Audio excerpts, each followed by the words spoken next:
Hello students, आपका स्वागत है हमारी अकाउंटेंसी की पाठशाला में। आज का टॉपिक हमारा बैंकिंग ज्ञान है, जो कि कॉमर्स स्टूडेंट्स और अदर स्टूडेंट्स के लिए बहुत ही इम्पॉर्टेंट टॉपिक है। आज हम लोग सेशन 2 में बैंकिंग नॉलेज को गेन करेंगे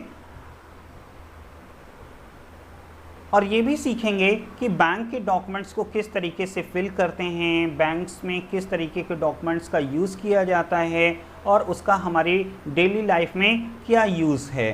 तो इसको हम लोग सीखते हैं। सेशन स्टार्ट करते हैं। सबसे पहली स्लिप हमारी है cash deposit slip. Cash deposit slip क्या होती है, इसके बारे में जानते हैं हम लोग। A cash deposit slip is a record of how much money will be has been deposited into bank account. In simple word, a cash deposit slip is a form that is used for items that the checks and cash being deposited into a bank accounts. Students, ये एक deposit slip होती है जिसमें जब भी हम bank जाते हैं और बैंक में हमें एक फॉर्म फिल करना होता है अमाउंट डिपॉजिट करने के लिए, और उस फॉर्म को हम लोग जो है स्टूडेंट्स, कैश डिपॉजिट एक स्लिप होती है जो कि हमें बैंक में मिलती है। बैंक में हम जा कर के उस फॉर्म को कंप्लीट करते हैं और फॉर्म को कंप्लीट करके हम उसको वहाँ के अकाउंटेंट को हैंड ओवर कर देते हैं, हम उनको जो है दे देते हैं और इस तरीके से आप जो भी अमाउंट डिपॉजिट करना चाहते हैं वो बैंक में सबमिट हो जाता है। Component and format of cash deposit. First component है the cash deposit form contain the following information: name on the accounts, इसमें कस्टमर का नेम लिखना होता है, अकाउंट नंबर आपको कंप्लीट करना है, द अमाउंट और वैल्यू ऑफ चेक, आप चेक डिपॉजिट कर रहे हैं तो चेक से रिलेटेड इंफॉर्मेशन कंप्लीट करनी है, द अमाउंट और value of any bill coins being deposited, और जो भी आपने जो है अमाउंट डिपॉजिट कर रहे हैं उनके बारे में आपको कंप्लीट डिटेल्स फिल करनी होती हैं। स्टूडेंट्स, हम आपके format of deposit slip show कर रहे हैं। यहाँ पर किस तरीके से फॉर्म को कंप्लीट करेंगे, इसमें 2 पार्ट्स हैं। फर्स्ट पार्ट में आप देख रहे हैं date, branch, account number, credit card और account number, name of customer given है, इसके बाद पर्टिकुलर्स, रुपीज़ है। इसके सेकंड सेगमेंट की बात करें, सेकंड साइड्स में देखें तो यहाँ पर भी account number, date, branch, PAN number जब हम 50,000 रुपीज़ से अबव अमाउंट डिपॉजिट करते हैं तो पैन नंबर जो है लिखना मैंडेटरी है हर व्यक्ति के लिए। Mobile number, name of customer यहाँ कंप्लीट करना है, अमाउंट जो भी डिपॉजिट की जा रही है, और इसके बाद में यहाँ पर डिपॉजिटर के सिग्नेचर किए जाते हैं। अब किस तरीके से फॉर्म हम लोग कंप्लीट करेंगे इसको सीखते हैं। How to use cash deposit slip. First step, ask for deposit slip and fill up all the details like date, account type, account number and account holder name, amount, and finally sign on the deposit slip. Second point, remember to fill the detail in the receipt attached to the deposit slip. Third point, if the deposit is cash, then enter the denomination in denominations column. If the deposit is by check, then enter the bank detail like name of the bank, check number, date, etc. Fifth step है turn over the deposit slip and the cash or the check to the concerned person in the bank. And last step, remember to collect the receipt. आपको एक slip जो है collect करनी होगी, क्योंकि जो है डिपॉजिट स्लिप में 2 फॉर्म्स होते हैं। एक फॉर्म तो आपका सबमिट हो जाएगा और सेकंड फॉर्म आपका एज अ एविडेंस आपको जो है कैशियर के द्वारा वापस कर दिया जाएगा। नेक्स्ट, अब हम लोग सीखेंगे विड्रॉल्स फॉर्म के बारे में, विड्रॉल स्लिप्स के बारे में। क्या होता है विड्रॉल स्लिप्स? ये बैंक्स में यूज़ की जाती हैं। अ विड्रॉल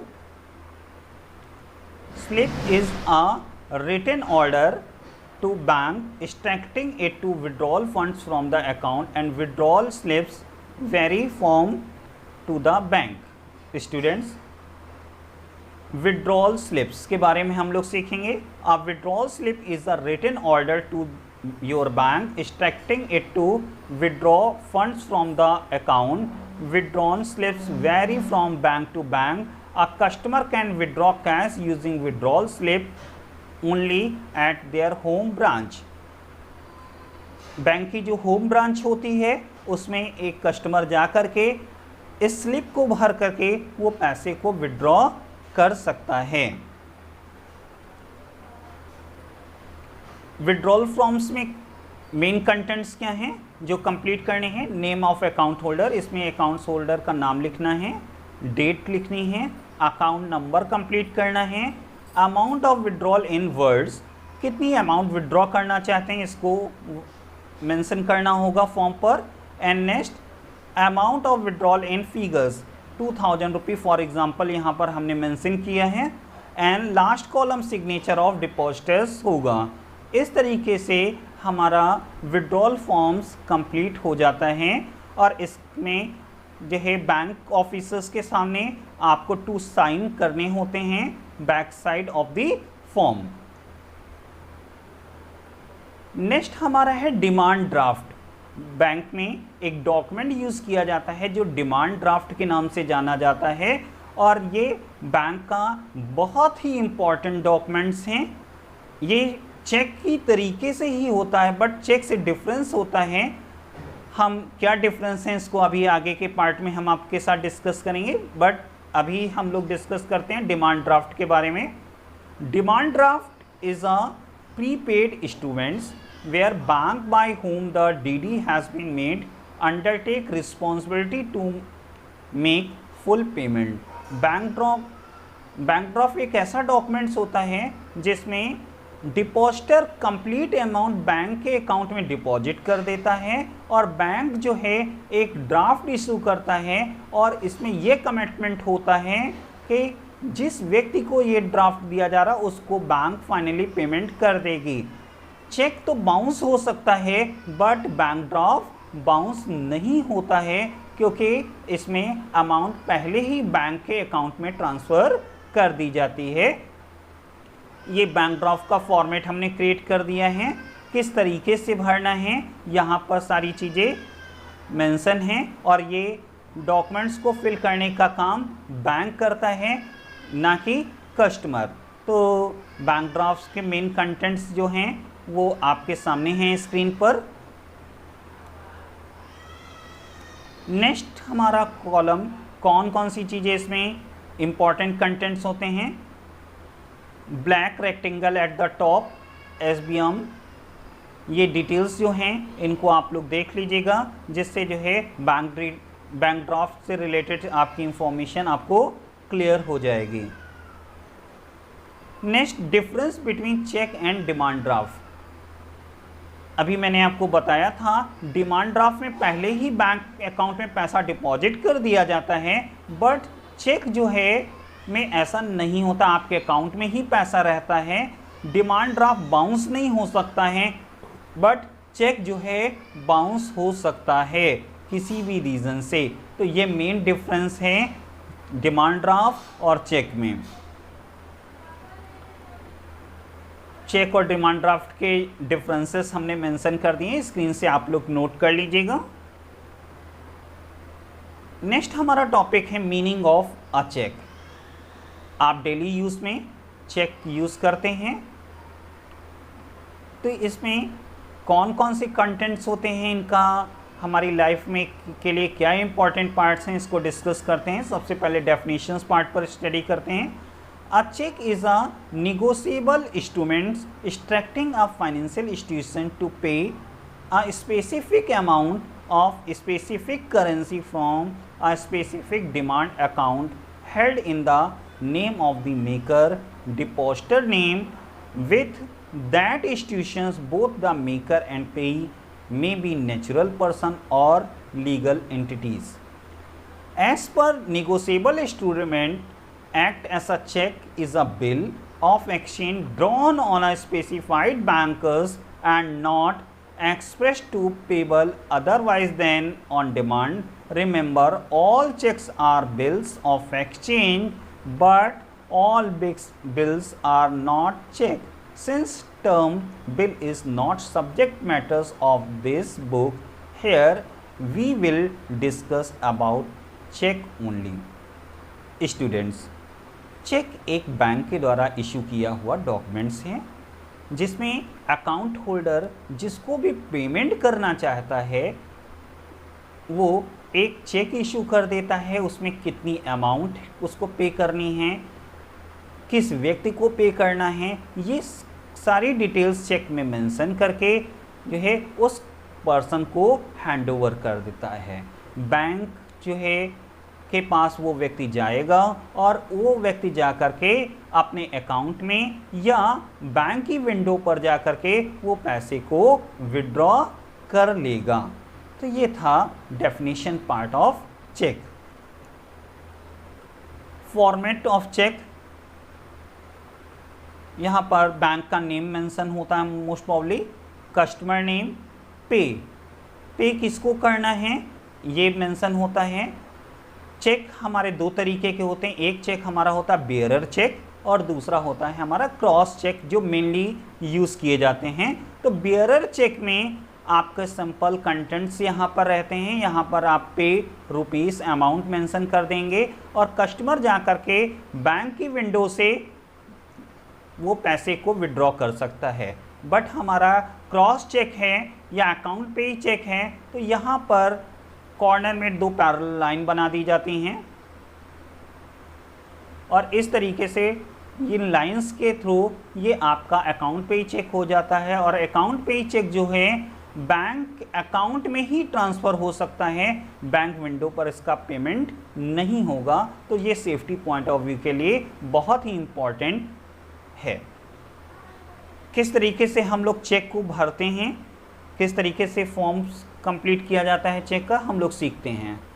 ये हमने एक स्पेसिमेन लिया है चेक से रिलेटेड। ये अकाउंट पे चेक है हमारा, पे सैंपल पे कंपनी, यहाँ पर किसी भी कंपनी का नाम आप लिखेंगे या जिस पर्सन को आपको पे करना है उसका नाम लिख देंगे। इसके बाद यहाँ पर डेट मेंशन करेंगे, कितनी अमाउंट पे करनी है वो आ जाएगा।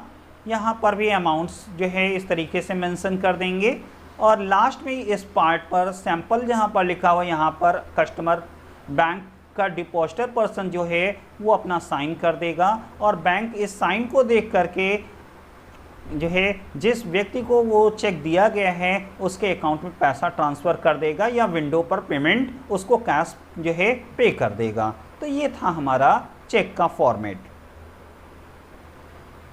आज के समय डिजिटली पेमेंट सिस्टम हमारे वहाँ पर बहुत ही पॉपुलर हैं। इसमें एक सिस्टम हमारा है RTGS.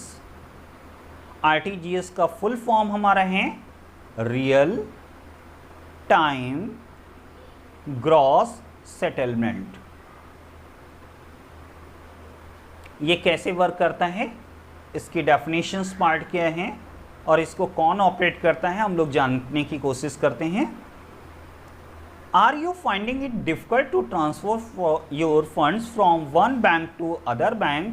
Then RTGS is one of the easiest way to make fund transactions. Real-time gross settlement was launched in 2004. It is electronic way of fund transfer where the transfer of money take place from one bank to another bank on real-time and gross basis. RBI maintenance. The Reserve Bank of India monitor and manage the RTGS transactions by providing efficient and faster fund transfer among the bank, facilitating their financial operations. Hence, RTGS is the constant method of settling payment of an individual line basis without netting debits with credit over the books of central bank, building transaction. Once created, real-time gross settlements returns are final. तो students हम लोग इसके बारे में जानते हैं। RTGS जो है हमारे वहाँ पर 2004 में लॉन्च हुआ था। ये एक इलेक्ट्रॉनिक वे है जिससे हम एक बैंक से दूसरे बैंक के अकाउंट में हम ट्रांसफ़र करने का काम करते हैं। इस पूरे सिस्टम को आरबीआई जो है देख रेख करता है और उस पर कंप्लीट जो कंट्रोल है वो आरबीआई बैंक का ही है। What is RTGS fund transfer? RTGS is a system that gives control real-time fund transfer. Real-time indicate that information is treated at very moment when they are received rather than any sort of delay. Students, इसमें हम on spot payment जो है settled करते हैं, on spot payment transfer करते हैं और customer के अकाउंट में तुरंत का तुरंत ही पैसा ट्रांसफ़र हो जाता है।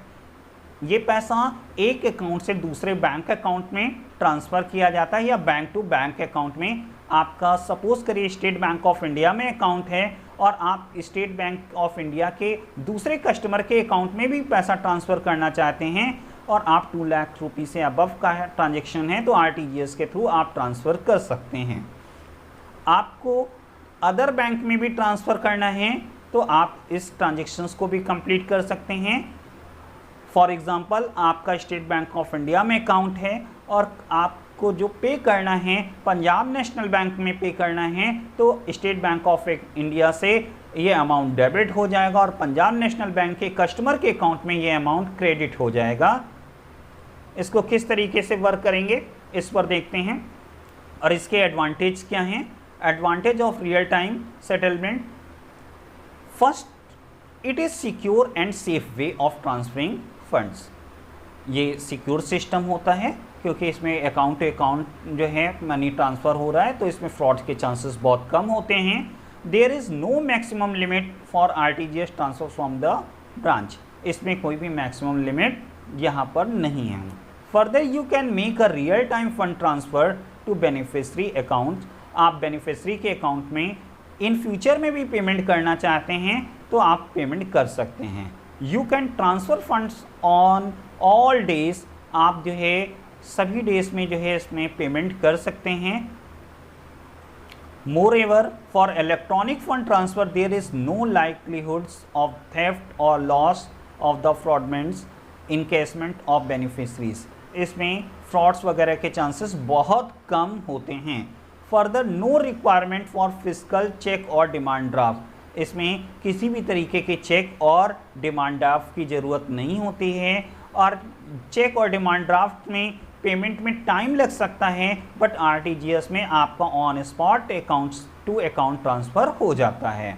RTGS transaction have legal support, ये लीगली भी सपोर्ट करता है। आपको जो है एविडेंस के लिए आप जो है कहीं पर शो भी कर सकते हैं। आप जो है अगर कोई पार्टी कहती है कि आपने पेमेंट नहीं किया है तो आप आरटीजीएस का जो नंबर जो है जनरेट हुआ है उसको पासबुक के थ्रू या स्टेटमेंट के थ्रू शो कर सकते हैं। The transactions can be receive from his or her work place from doing internet banking, आप इंटरनेट बैंकिंग के थ्रू आप इसको पेमेंट को ट्रांसफ़र कर सकते हैं। Funds can be carried without any charges or fees, जो है इसमें किसी भी तरीके का चार्ज नहीं होता है और चार्ज होगा भी तो बहुत नॉमिनल चार्जेस होते हैं।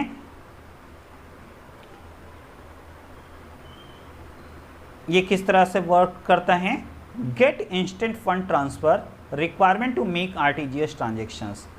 Hair are some information required while starting RTGS transfer. Remitting account detail, इसमें अकाउंट डिटेल्स की ज़रूरत होती है, बेनिफिशरी कस्टमर नेम की ज़रूरत होती है, अमाउंट कितना ट्रांसफ़र करना है ये मेंशन होना चाहिए, किस अकाउंट में पैसा ट्रांसफ़र होना है, बेनिफिशरी अकाउंट नंबर होना चाहिए, name of the beneficiary, bank and branch आपको पता होना चाहिए और मेन इम्पॉर्टेंट है उस ब्रांच का आईएफएससी कोड भी पता होना चाहिए। इसमें कमेंट्स सेक्शन भी होता है, कमेंट सेक्शंस के थ्रू भी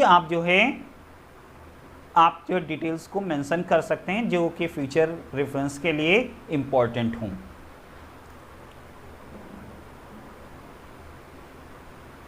how many methods are available to perform RTGS.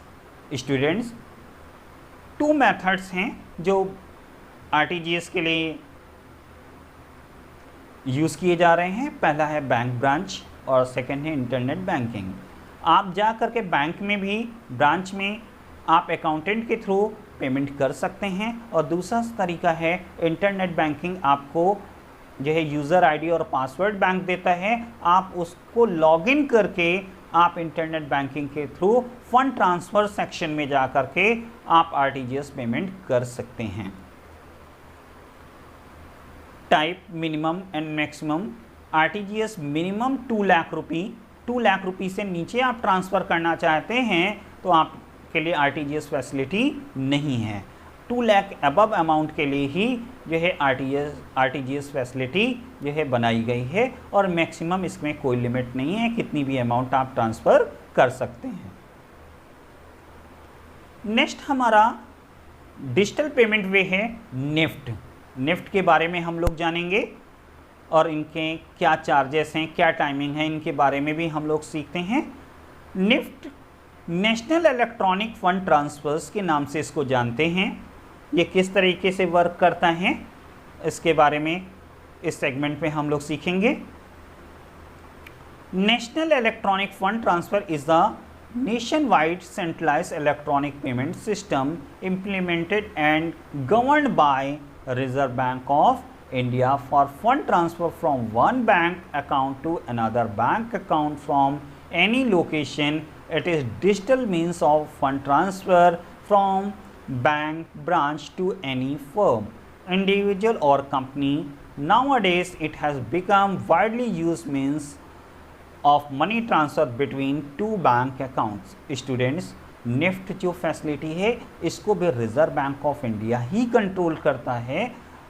2 lakh से बिलो अमाउंट के लिए ये फैसिलिटी अवेलेबल होती है, और इसको आप जिस तरीके से आरटीजीएस एक अकाउंट से दूसरे अकाउंट में पेमेंट करते हैं, ठीक इसी तरीके से निफ्ट के थ्रू भी आप एक अकाउंट से दूसरे अकाउंट में आप पेमेंट कर सकते हैं। इसमें किन चीज़ों की ज़रूरत, किन बातों को ध्यान रखना है। सबसे पहले the first and foremost step is log in to net banking. If you don't have an account then go through the bank website and register yourself. आपको नेट बैंकिंग के थ्रू पेमेंट करना है तो सबसे पहले आपको नेट बैंकिंग रजिस्टर्ड करनी होगी और फंड ट्रांसफ़र सेक्शन में जाना होगा। इसके बाद में बेनिफिशियरी अकाउंट्स को रजिस्टर्ड करना होगा। उसमें बेनिफिशियरी का name, account type, account number, IFSC code जो है, जैसा कि मैंने आरटीजीएस में बताया था, इसी तरीके से आपको निफ्ट फैसिलिटी में भी रजिस्टर्ड करना है। इसके बाद finally click on the submit button and your transaction is complete. ये सारी डिटेल्स आप जो है कंप्लीट कर देते हैं और आपका अमाउंट जो है एक अकाउंट से दूसरे अकाउंट में ट्रांसफ़र हो जाता है।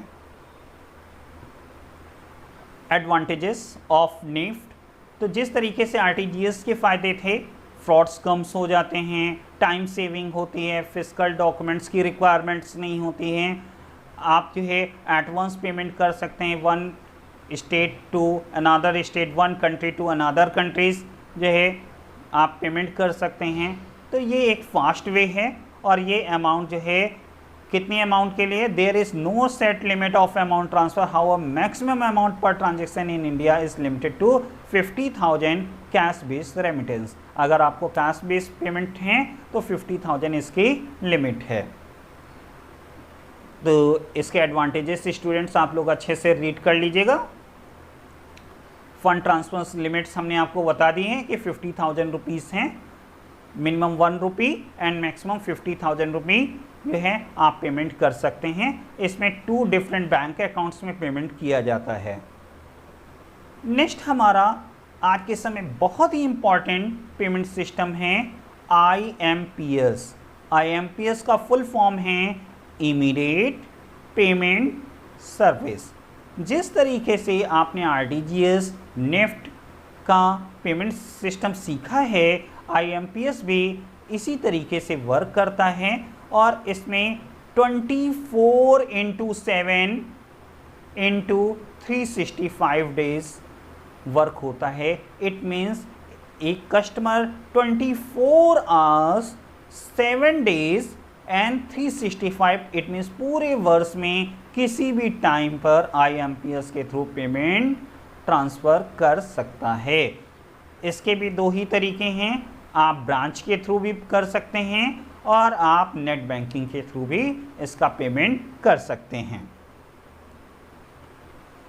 Objectives of IMPS: enable bank account holder to access their accounts and remit funds using their mobile phones, making fund transfer simple just with mobile number of the beneficiary, meet the goal of Reserve Bank of India in the digitalizations of retail payment, the facilities mobile payment system in safe and secure manner to build the foundation or end-to-end mobile based banking system। Students, यहाँ पर आप net banking के through payments करेंगे, mobiles के through भी payments कर सकते हैं। इसमें एक कस्टमर का मोबाइल नंबर और आपके नेट बैंकिंग के थ्रू आप जो है मोबाइल टू मोबाइल ट्रांसफ़र भी कर सकते हैं। IFSC कोड्स के थ्रू भी आप इमीडिएट मनी ट्रांसफ़र कर सकते हैं। तो ये सेफ एंड सिक्योर सिस्टम है पेमेंट का।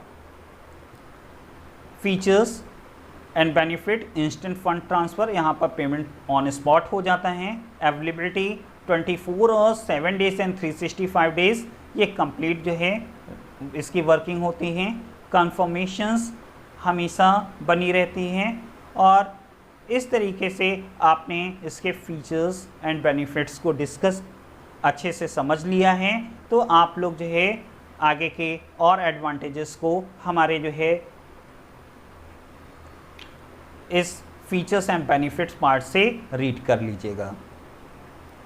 अब हम लोग रीड करेंगे UPI पेमेंट के बारे में। इसको यूनिफाइड पेमेंट्स इंटरफेस के नाम से हम लोग जानते हैं। आज के समय डिजिटल पेमेंट करने का ये एक मॉडर्न तरीका है। United payment interface UPI short form में कहते हैं। इसमें मोबाइल के थ्रू और अकाउंट्स नंबर के through, it means IFSC code के थ्रू भी हम पेमेंट कर सकते हैं। जिस तरीके से RTGS में हमने वर्किंग किया था, IMPS में वर्किंग किया था, निफ्ट में वर्किंग किया था, ठीक इसी तरीके से डिजिटल पेमेंट सिस्टम UPI भी है। UPI unified payment interface is system that powers multiple bank account into single mobile applications, merging several banking features, seamless fund routine and merchant payment into one hood. It also caters to the peer-to-peer collect requests which can be scheduled and paid as per requirement and convenience। Students, यहाँ पर भी आप digital तरीके से कई लोगों को एक साथ पेमेंट कर सकते हैं डिजिटली वे से।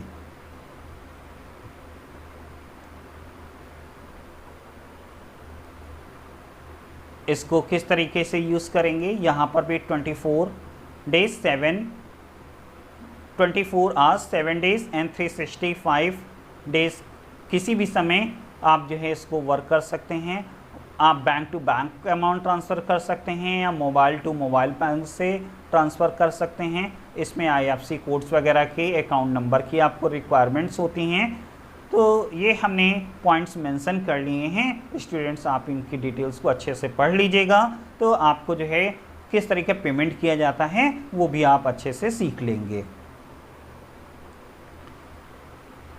अभी कुछ दिन पहले एक पेमेंट सिस्टम, एक डिजिटल पेमेंट सिस्टम माननीय प्रधानमंत्री जी नरेंद्र मोदी जी के द्वारा लॉन्च किया गया है। इसका नाम है ई-रूपी UPI प्रीपेड ई-वाउचर। ये मॉडर्न सिस्टम है, किस तरीके से वर्क करता है इसके बारे में हम लोग सीखते हैं। हमारे प्रधानमंत्री जी इसको डिजिटल पेमेंट्स को किस तरीके से जो है प्रमोट करना चाहते हैं, इसके पीछे का ऑब्जेक्ट क्या है, आपके लिए सेफ्टी किस तरीके से प्रोवाइड हो रही है, इसके बारे में हम लोग जानने की कोशिश करते हैं। What is e RUPI? E RUPI is a cashless and contactless instrument for digital payment. It is QR code or SMS string based e voucher which is delivered to the mobiles of the beneficiaries. Students, ये एक QR based facility होती है। इसमें digital payment तो किया जाता है, but आपके मोबाइल्स पर एक वाउचर, एक QR कोड जो है दे दिया जाता है, और आप QR कोड के थ्रू आप किसी भी पर्सन को पेमेंट कर सकते हैं। बट सबसे इम्पॉर्टेंट बात यह है कि जिस पर्पस के लिए पेमेंट करने के लिए, जिस पर्पस के लिए दिया गया है, आप केवल उसी पर्पस में इसको पेमेंट जो है करेंगे।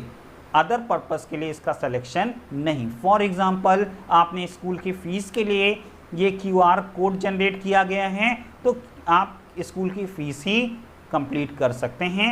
अदर किसी रिसोर्स में इसका पैसे का यूज़ नहीं किया जा सकता है।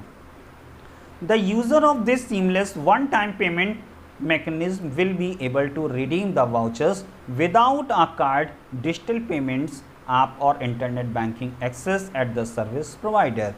स्टूडेंट्स, इसमें आपको एक वाउचर जो है दे दिया जाता है, एक डिजिटल पेमेंट जो है के थ्रू आप जो है अमाउंट जो है ट्रांसफ़र करा सकते हैं इस वाउचर के थ्रू,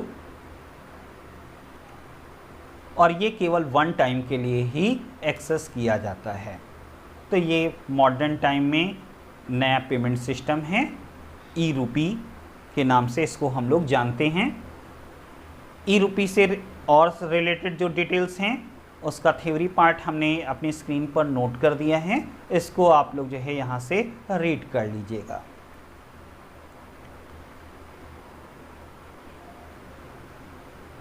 स्टूडेंट्स, आपको हमारी क्लास में आज बहुत कुछ सीखने को मिला होगा, क्योंकि एक ह्यूमन बीइंग, एक स्टूडेंट्स लाइफ में बैंक का बहुत ही इम्पॉर्टेंट रोल है। जिस तरीके से हमारी लाइफ में ब्लड का रोल होता है, ठीक इसी तरीके से आज के मॉडर्न टाइम में इकोनॉमी को ग्रोथ करने में, हमारे को ग्रोथ करने में, हमारा डेवलपमेंट करने में बैंक का एक इम्पॉर्टेंट पार्ट्स है। तो स्टूडेंट्स, इन डॉक्यूमेंट्स के बारे में बहुत ही केयरफुली पढ़िएगा, और आपकी जो भी प्रॉब्लम्स हैं आप हमारे को अपने कमेंट्स के थ्रू हमसे पूछ सकते हैं। आपको हमारी क्लास अच्छी लगी तो आप लाइक और सब्सक्राइब करना मत भूलिएगा। Thank you class.